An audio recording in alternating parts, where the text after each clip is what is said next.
কৃষ্ণ জয় গুৰু শংকৰ হে জন্মৰ শাস্ত্ৰী বাবাই মাতৃ হওক আজি পুনৰ আপোনাৰ খবৰ ওচৰত সময় পাওঁতে আহিছোঁ আজি আপোনাৰ খবৰ ওচৰলৈ লৈ আহিছোঁ কীৰ্তন ঘোষাৰ পলাচৰিতৰ সপ্ত কীৰ্তন কৃষ্ণ সপ্তদশ নহয় বাবা আই মাতৃ হওক সপ্ত কীৰ্তন কৃষ্ণ হে বাবা আই মাতৃ হওক আমি যি পলাচৰিত যি বৈষ্ণৱৰ যিটো চৰিত্ৰ এই কথাখিনি ইয়াত উল্লেখ কৰি আছে আমি পাই আহিছোঁ আপোনাৰ খবৰ ষষ্ঠ কীৰ্তনলৈকে আমি আগবঢ়ালোঁ আজি আমি লৈছোঁ সপ্তম কীৰ্তন ইয়াত গুৰুজনাই আমাক এই সপ্তম কীৰ্তনত কোনখিনি কথা আমাক কৈছে আমি জানো আহক ইয়াত ঘোষাত গুৰুজনাই লিখিলে এই পৰমানন্দ কৰা কৃপা বিতক প্ৰতি তুমি বিনে নাই আন গতি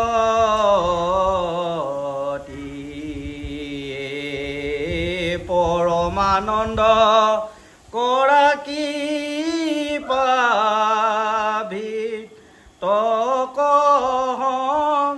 প্ৰতি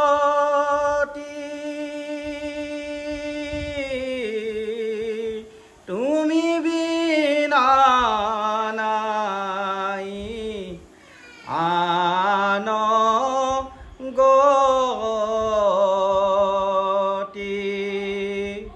কৃষ্ণ জয় গুৰু শংকৰ গুৰুজনাই ইমান সুন্দৰকৈ কৈছে ইয়াত পৰমানন্দ যিজনৰ ওচৰত আমি বিচাৰিলে পৰম আনন্দ পাওঁ যিজনে সংসাৰৰ পৰম আনন্দ যাৰ ওচৰত আছে যিজনে পৰম আনন্দ দিব পাৰে সেইকাৰণে তেখেতক কৈছে পৰমানন্দ য'ত একেৰাহে আমি কেৱল আনন্দৰহে উপভোগ কৰিব পাৰোঁ য'ত দুখ নাই গতিকে দুখ ক'ত আছে দুখৰ সাগৰ কলি তাতো পৰীক্ষিত ৰাজা গুণ দেখি কৰিলা ৰক্ষণ সেই বাপাই মাতৃ হওক দুখৰ সাগৰ কেৱল কলি গতিকে কলিত সদায় দুখ আছে কিন্তু আমি যদি পৰম আনন্দ বিচাৰিব যাওঁ তেনেহ'লে কেৱল ভগৱন্তৰ নাম শ্ৰৱণ কীৰ্তন গুণানুকীৰ্তন কৰিব লাগিব সেইকাৰণে ভিত্য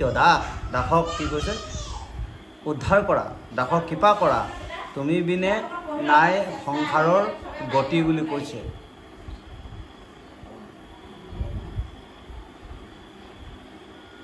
তো তুমি বিনে গতি নাই বুলি কৈছে এই ৰামপদ হে পাছে জয় বিজয়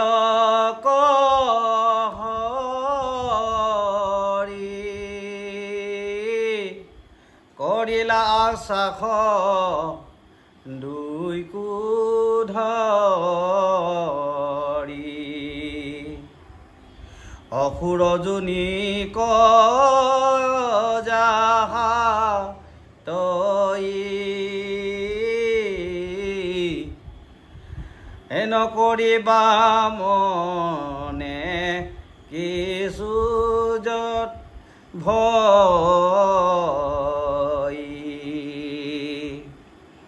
ভগৱন্ত কৃষ্ণই জয় বিজয় কৈছে সাও দিয়াৰ পাছত কৈছে যে তোমালোকে অসুৰৰ জুনিলৈ যোৱা আৰু ভয় নকৰিবা কাৰণ তোমালোকে এতিয়া 3টা জনম ল'ব লাগিব আৰু এই বৈষ্ণৱৰ সাও তেতিয়া খণ্ডন নাই গতিকে 4 সিদ্ধ যেতিয়া দিছে 4 সিদ্ধ হৈছে বৈষ্ণৱ একোজন বৈষ্ণৱ গতিকে তেওঁৰ সাও লৈ পেলাই এতিয়া তোমালোক অসুৰ জুনিলৈ যোৱা কাৰণ তেওঁলোকে অসুৰ বৈৰীভাৱে ঈশ্বৰক পাম বুলি কোৱাৰ কাৰণে এতিয়া অসুৰ জুনিলৈ যাবলৈ কৈছে ভাব যে জয় আৰু বিজয় আমাৰ সংসাৰত জয় আৰু বিজয় আমি সংসাৰত জয় হ'ব পাৰোঁ তাৰপিছত জয়তকৈ ওপৰত আছে বিজয় এই জয় আৰু বিজয় আমাৰ কেতিয়া নামি আহিলে বৈষ্ণৱৰ লগত তৰ্ক কৰাৰ লগে লগে আমাৰ জয় আৰু বিজয় আমি প্ৰভু ভগৱন্তৰ দুৱাৰমুখৰ পোৱাৰ পিছতো আমি নামি আহিলে কেতিয়া অহংকাৰৰ কাৰণে মায়াত লিপ্ত হোৱাৰ কাৰণে মায়াৰ ভাৱনা অহাৰ বাবে এইখিনি মায়া কেনেকুৱা মায়াৰ ভাৱনাত লিপ্ত হৈছে সেইখিনি পাছত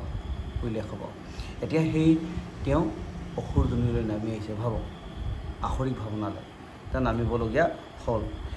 এই ৰাম তোৰা দয়ো থাকো কল্যাণ মই দুখ কৰিব নিৰ্জান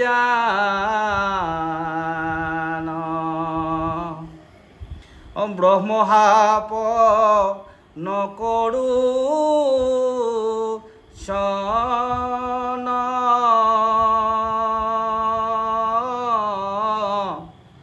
পাছে পদে মোৰ প্ৰয়োজন। তোমালোকে সেই অসুৰ যোনিত গৈ কল্যাণ ৰূপেৰে থাকা, তোমালোকৰ সেই দুখ খণ্ডন মই কৰিম। আৰু এই ব্ৰহ্মশাপ যে সেই চাৰি সিদ্ধৰ যি সাপ সেয়া ব্ৰহ্মশাপ বুলি কৈছে, বৈষ্ণৱৰ যি সাপ, সেই সাপ যিটো সাপ বৈষ্ণৱে দিয়া সাপ মই উচ্ছন্ন কৰিম যেতিয়া মোৰ প্ৰয়োজন হ'ব। ভগৱন্তই এই যে গুৰু দোহী ইত্যাদি দোহী সকলোবোৰ দোহী কেৱল ভগৱন্তৰ নামেৰেহে উদ্ধাৰ কৰিব পাৰে, ভগৱন্তৰ বিনে সেইখিনি উদ্ধাৰ কৰিব নোৱাৰে। সেইকাৰণে আমি ভগৱন্তৰ নাম আমি জপ কৰিব লাগে, তেওঁহে আমাৰ জীৱনৰ পৰা এই আমাৰ জীৱনৰ যি দুখ এই দুখৰ পৰা আমাক আঁতৰাব পাৰে। সেইকাৰণে ওপৰত দিছে পৰমানন্দ। এই সংসাৰৰ যিখিনি দুখ জয় বিজয়ৰ দুখখিনি তেওঁ নিবাৰণ কৰিব। এতিয়া তেওঁ 3টা জনম তেওঁ ধৰিব। তো সেইকাৰণে কৈছে যে আমিও 3 জনম ধৰোঁ। এই সংসাৰত যেতিয়া আমি এই কৰ্ম কৰি পেলাই কৰ্মৰ দ্বাৰা আমাৰ সংসাৰখনত জয় হ'ব, কৰ্মৰ দ্বাৰা আমি বিজয় হ'ব। আমাৰ এই জয় আৰু বিজয় যিটো কৰ্মৰ যিটো আমি গ্ৰহণ কৰিম, সেই জয় আৰু বিজয় এই কৰ্ম আমাৰ কি হ'ব, যদি আমি পবিত্ৰ কৰ্মত নাযাওঁ, বৈষ্ণৱৰ লগত তৰ্ক কৰোঁ, তেনেহ'লে আমাৰ এই জয় আৰু বিজয় যিখিনি কৰ্ম সংসাৰত পৃথিৱী জন্মলৈ আমি যিটো জয় বিজয় কৰিবলৈ আহিছিলোঁ, জয় বিজয় দ্বাৰা আমি পাৰ হ'ব লাগিব। তো জয় আৰু বিজয় আমাৰ জীৱনত আছে, এই জয় আৰু বিজয় কি হ'ব, আমাৰ নামি যাব। নামি যোৱাৰ পিছত আমি অসুৰ যোনি জন্ম ল'ব লাগিব পুনৰ 3টা জনম। এই 3টা জনম লৈছে। তো সেইকাৰণে কৈছে যমৰ 3টা দূত, অসুৰা মুখুৰা বেংকামোৱা, এই 3টা দূতে আমাক বেৰি ধৰে। তো এই 3টা জনম আমি পাব লাগিব। আদি দৈবিক, আদি ভৌতিক, আধ্যাত্মিক, এই 3টা তাপ আমি পাৰ কৰিব লাগিব। এই 3টা তাপ পাৰ কৰিব পাৰিলে আমি ঈশ্বৰ গুণানুকীৰ্তনৰ ওচৰত আহিম। যে ভগৱন্তৰ আৰাধনা কৰিলে আমি কেইটা জনম হ'ব লাগিব, 7টা জনম। আৰু তেওঁ বৈৰীভাৱে কেইটা, আমি 3টা। এতিয়া আমি কি হ'ল, বৈৰীভাৱে আমি পাৰ হ'লে মানে আমি 3টা জনম পাৰ হ'ম। তো আমাৰ 3টা জনম মানে কি হ'ল, আমাৰ যৌৱন কাললৈকে আছে। সত্য যুগত হৈছে হিৰণ্যকশিপুৰ আৰু হিৰণ্যক্ষবীৰ, ত্ৰেতাৰ যুগত হ'ল ৰাৱণ আৰু কুম্ভকৰ্ণ, আৰু দ্বাপৰ যুগত হৈছে শিশুপাল আৰু দন্তবক্ৰ। বৃদ্ধকালত নাই। গতিকে দ্বাপৰ যুগলৈকেহে আছে, যৌৱন কাললৈকেহে এইখিনি আছে দেই বাপ। সমস্ত আসৰিক ভাৱটো আমাৰ লগত লাগি আহে। তো আমাৰ কলিকালত এইখিনি নাই। কলিকালত এইটো কি হয়, নামে খণ্ডন কৰি পেলাই। কাৰণ কলিকালত আমি ঈশ্বৰৰ সম্পৰ্কলৈ নাযাওঁ কেতিয়ালৈকে, দ্বাপৰ যুগলৈকে। সেইকাৰণে দন্তবক্ৰ, দাঁতবোৰ বেকা দাঁত বুলি কৈছে দন্তবক্ৰ। শিশুপাল, শিশু চৰিত্ৰ যিটো পালন কৰি ৰাখে, সেইকাৰণে শিশুপাল। এই দুটা আমি বধ কৰিলেহে আমি কি হ'ল, ঈশ্বৰৰ নামলৈ। সেইকাৰণে আমি ঈশ্বৰ কৃষ্ণৰ নামত আমি আহিব লাগিব, তেতিয়াহে আমাৰ কি হয়, এইখিনি আমাৰ দূৰ হয়। সেইকাৰণে কৈছে যে আমি এইটো বস্তু দূৰ হ'বলৈ হ'লে হৰি কীৰ্তনৰ আশ্ৰয় ল'ব লাগিব, তেতিয়া আমাৰ কলিকালত সেইটো আমাৰ নাথাকে। তেতিয়া এই 3টা জনম আমাৰ নাথাকে। তো 7টা জনম আহিব তেতিয়া, কাৰণ এই 7টা স্তৰ আমি পাৰ কৰিব লাগিব। তো 7 বৈকুণ্ঠ আহে নহয়। তো আমি সেইকাৰণে কৈছোঁ যে ভকত হোৱাৰ পিছত আমি 7টা জনম পাব লাগিব। তো আমি 3টা পাৰ হোৱাৰ পিছতে আমি ঈশ্বৰৰ নামলৈ আহিম। ঈশ্বৰৰ নামত অহাৰ পিছত আকৌ 7টা জনম। তো সেই 7টা আমি পাব লাগিব। গতিকে 7 বৈকুণ্ঠ আমি পাৰ হ'ব লাগিব। তো 7 বৈকুণ্ঠ সেইকাৰণে দিয়া আছে। চেতবিলাস, তন্ত্ৰবিলাস এনেকৈ আছে নহয়। তাৰপিছত কনকদন্ত, এনেকৈ এই বিলাসবিলাক আছে। এনেকৈ সপ্তবিলাস আছে। এই সপ্তবিলাস পাৰ হোৱাৰ পিছতে ঈশ্বৰৰ লগত সম্পৰ্ক। গতিকে আমাৰ এইখিনি ভাগো আমি পাৰ হ'ব লাগিব। সেইকাৰণে কৈছে যে ঈশ্বৰৰ নামেৰে গ'লে 7টা জনম, আৰু বৈৰীভাৱে হ'লে 3টা জনম। তো 3টা জনম তেওঁলোকে বিচাৰিছে এই বৈৰী। বৈৰী ভাবে হে ৰাম হুমৰিও পুৰণি কথা ক চিন্তি আছো মই আপোনাক আমাৰ পাখক আশা লক্ষ্মী তুমকু নিবাৰিলা দুয়ো দেখি জয় বিজয় বৈকুণ্ঠৰে সপ্ত দুৱাৰত পোৱাৰ পিছত তেওঁ কি কৈছে তেওঁলোকে লক্ষ্মীৰ মায়াত আবদ্ধ হৈছে লক্ষ্মীকে তেওঁলোকে লক্ষ্মীৰ মায়া আবদ্ধ হৈ লক্ষ্মীক তেওঁলোকে পাবলৈ ইচ্ছা কৰিলে মনৰ ভাৱনা ভাবক জয় বিজয় ভগৱন্তৰ পত্নী তেতিয়া লক্ষ্মীয়ে হাও দিছে যে হে ক্ৰোধে লক্ষ্মী বুলিলন্ত হাপি হুয়ো কদুয়ো অসুৰ পাপী হেন জানি হুয়ো দুয়ো দৈত্য ভকতৰ ভয় আছে কৈত আৰু লক্ষ্মীয়ে হাও দিছে যে তোমালোক অসুৰজনীলৈ জন্ম লোৱা কাৰণ তোমালোকৰ এই কৰ্মগুণ যিটো দেখিলে লক্ষ্মীৰ ওচৰতো মায়াত আবদ্ধ হ'বলৈ কৈছা তোমালোক ইমানখিনি পোৱাৰ পিছতো বৈকুণ্ঠৰ সপ্ত দুৱাৰলৈকে পাই গৈছা জয় আৰু বিজয় কৰি কৰি সংসাৰ বৈকুণ্ঠৰ সপ্তম দুৱাৰ পাই গ'লা আমি আমাৰ মানে কি হ'ল আমিও সপ্ত দুৱাৰ যেনেকৈ পাইছোঁ চব আমি কাণ দুখন আমি স্থিতি কৰিলোঁ কাণেৰে কেৱল হৰিনাম শুনা হৈ গ'ল শুনিলোঁ চকুৰে কেৱল হৰিনাম আমি দৰ্শন কৰিলোঁ সকলো জীৱক আত্মবোধ দেখিলোঁ কৃষ্ণৰ বোধ দেখিলোঁ নাকেৰে কেৱল পবিত্ৰ গোন্ধ ল'লোঁ নাকেৰে কেতিয়াও আমি বেয়া ভাৱনা লোৱা নাই মন চিত্ৰত বেয়া ভাৱনা লোৱা নাই পবিত্ৰ সোমাই গ'ল আমি ঈশ্বৰৰ নামত মগ্ন হৈ গ'লোঁ জিভাইৰে আমি ঈশ্বৰৰ কথাকে কোৱা হৈ গ'লোঁ ভাবক আমি ইমানখিনিলৈকে হৈ গ'লোঁ পূৰা আমাৰ ঈশ্বৰৰ নামেৰে আমি ক্ৰমান্বয়ে ওপৰলৈ গৈ আছোঁ যোৱাৰ পাছতো আমি কি কৰিলোঁ এবাৰ মায়াক ৰূপেৰে আমি যেতিয়া দৰ্শন কৰি দিলোঁ লক্ষ্মীক যেতিয়া দৰ্শন কৰিলে চব আমি আমাৰ মাজতো এই অহংকাৰ এটা সোমালে এতিয়া আমি যে ঈশ্বৰৰ নামৰ মানে এনেকুৱা এজন ভকত হৈ গ'লোঁ যে আমাৰ অনুষ্ঠানবিলাকত কি হৈছে বিভিন্ন ডাঙৰ এখন অনুষ্ঠান পাতি দিলোঁ তাৰ এজন মহান গুৰু আমি হৈ গ'লোঁ মহান গুৰু হৈ গ'লোঁ আৰু সেই অনুষ্ঠানত আমি মহান গুৰু হোৱাৰ পিছত আমি সেই ঠাইৰ মানে পবিত্ৰ এজন ভকত মই ঈশ্বৰৰ বৈষ্ণৱ এজন গুৰু হৈ গ'লোঁ চব মোৰ শিষ্যক এই ভাৱ আহি গ'ল আহি যোৱাৰ লগে লগে আমাৰ মনলৈ মায়াৰ ভাৱ জাগিত হ'ল তাৰপিছত কি হ'ল আমি এদিন এই পৰীক্ষিতে যেনেকৈ এজন বৈষ্ণৱ হোৱাৰ পিছতো পৰীক্ষিতে নিগচাৰিবলৈ গ'ল বনলৈ ঠিক তেনেকৈ মায়াৰ ভাৱনা অলপ লৈ পেলাই আমি এতিয়া পৰম বৈষ্ণৱ হোৱাৰ পিছত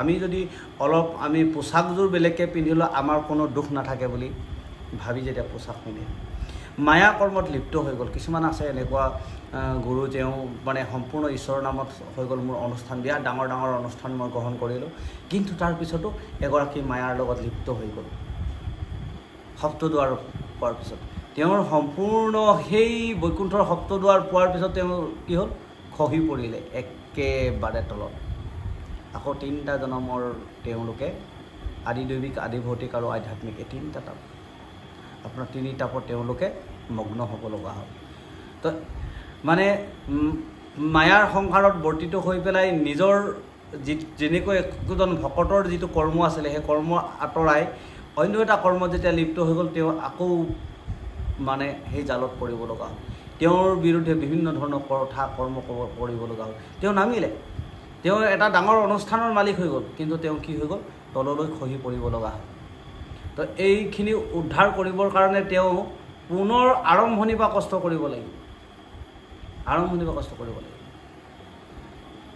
সেইখিনি তাপ সহ্য কৰিব লাগিব সেই কাৰণ সেই তাপেৰে নিবাৰণ কৰ কিন্তু এইখিনিৰ পৰা বচা এটাই উপায় আছে সেয়া হৈছে কৃষ্ণ হৰি ৰাম কৃষ্ণ নামৰ গুণ এটা কৃষ্ণ নামৰ গুণ ধাৰণ কৰি তেওঁ পুনৰ ওপৰলৈ উঠি যাব লাগিব যিটো ভুল হৈ গ'ল সেইকাৰণে কৈছে যে জয় বিজয় সেই 3টা গুণ হোৱাৰ পিছত এই অসুৰ জনম লৈছে 3টা গুণলৈ পুনৰ নামি আহিব লগাইছে 3টা জনমলৈ লক্ষ্মী যেতিয়া সেই ৰূপেৰে দৰ্শন কৰিলে, লক্ষ্মী এই মায়াৰ ৰূপটো যেতিয়া দৰ্শন কৰিছে সংসাৰত, তেতিয়া তেওঁলোকৰ সেইটো হৈছে। গতিকে সেইখিনিৰ কাৰণে আকৌ তেওঁলোকে এইখিনি দূৰ কৰিবৰ কাৰণে কষ্ট কৰিব লগা হয় সংসাৰত।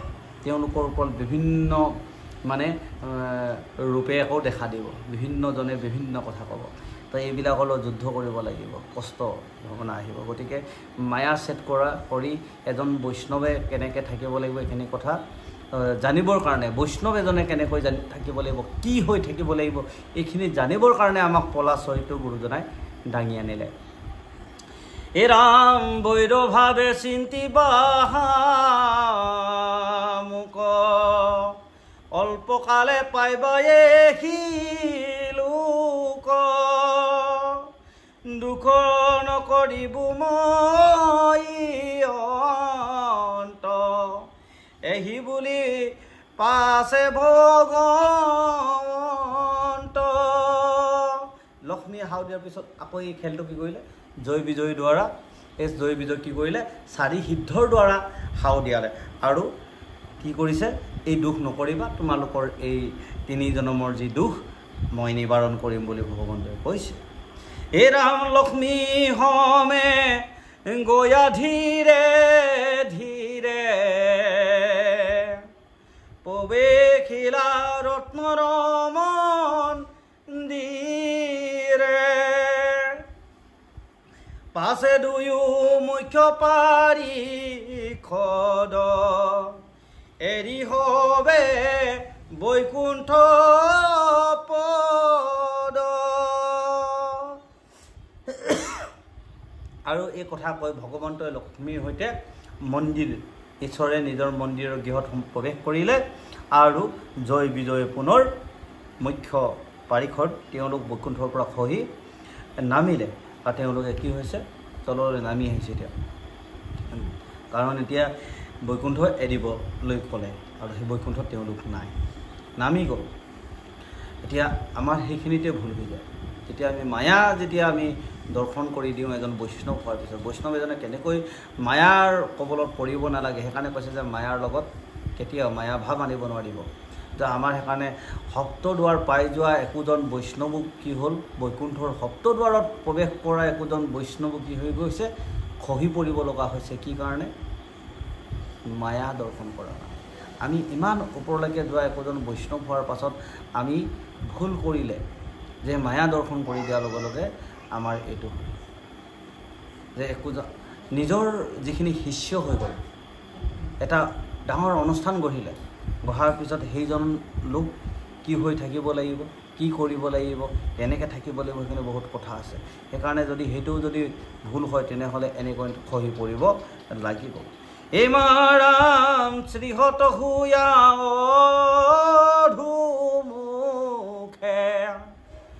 বিমানৰ পৰা পৰে দুখে। সেইখন বিমান, যিখন বিমানত উঠি আজি ইমান ওপৰলৈ গ'ল, এখন অনুষ্ঠানৰ মালিক হৈ গ'ল, সেই অনুষ্ঠানৰ পৰা তেওঁ খহি পৰিল, তেওঁক আঁতৰাই দিলে। কাৰণ মায়াৰ আশ্ৰয় লোৱাৰ বাবে, মায়া দৰ্শন কৰাৰ বাবে নমাই দিলে। এতিয়া মায়া মানে অকল লক্ষ্মীৰ প্ৰেমত পৰা মানে সেইটো কথাও বুজোৱা নাই। মায়া বহুত বস্তুৱে মায়া। আমি যদি আজি ভকত, একোজন ভকত হৈ এই পোচাক পিন্ধি আছোঁ, এই পোচাক পিন্ধি আজি ভকতৰ ৰূপেৰে আজি কৈ আছোঁ, আমি শাস্ত্ৰ পঢ়ি একটা অনুষ্ঠানৰ যদি আমি একোখন আশ্ৰমৰ মালিক হৈ গ'লোঁ, তেতিয়া সেই আশ্ৰম এখন গঢ়িলোঁ, গঢ়াৰ পিছত এই পোচাকযোৰ আমাৰ স্থিতি আৰু দৃঢ়তাৰে এই পোচাকযোৰ আমাৰ থাকিব লাগিব। এইযোৰ যদি আমি সলকাই আমি এই মায়াকল্পিত বস্ত্ৰ পিন্ধি দিওঁ, তেনেহ'লে আমাৰো সেই একেটা দশাই হ'ব।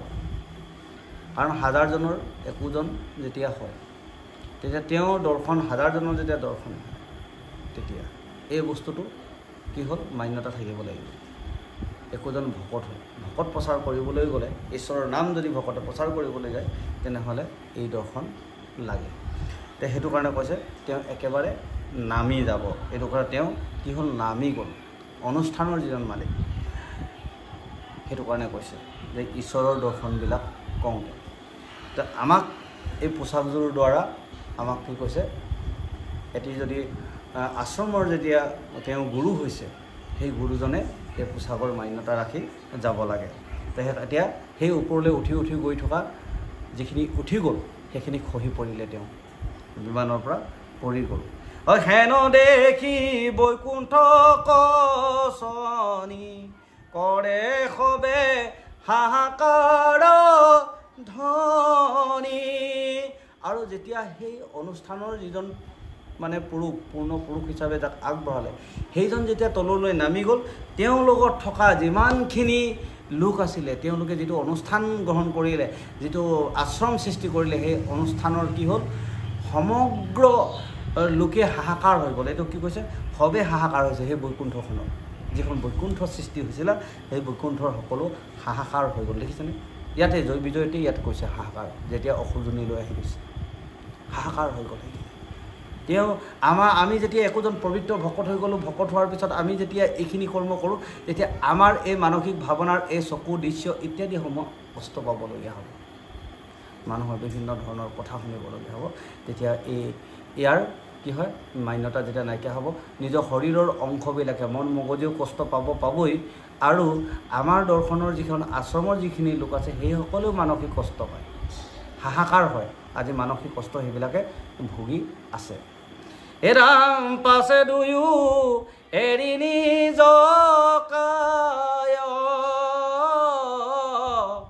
কাশ্যপৰ বীজে লৈলা ঠায় আৰু জয় বিজয় কি হৈছে সেই নিজৰ ৰূপ কাই এৰি কাশ্যপৰ বীজত প্ৰৱেশ কৰিছে স্বামীৰ সংযোগে পাছে দিতি অনুক্ৰমে ভুইল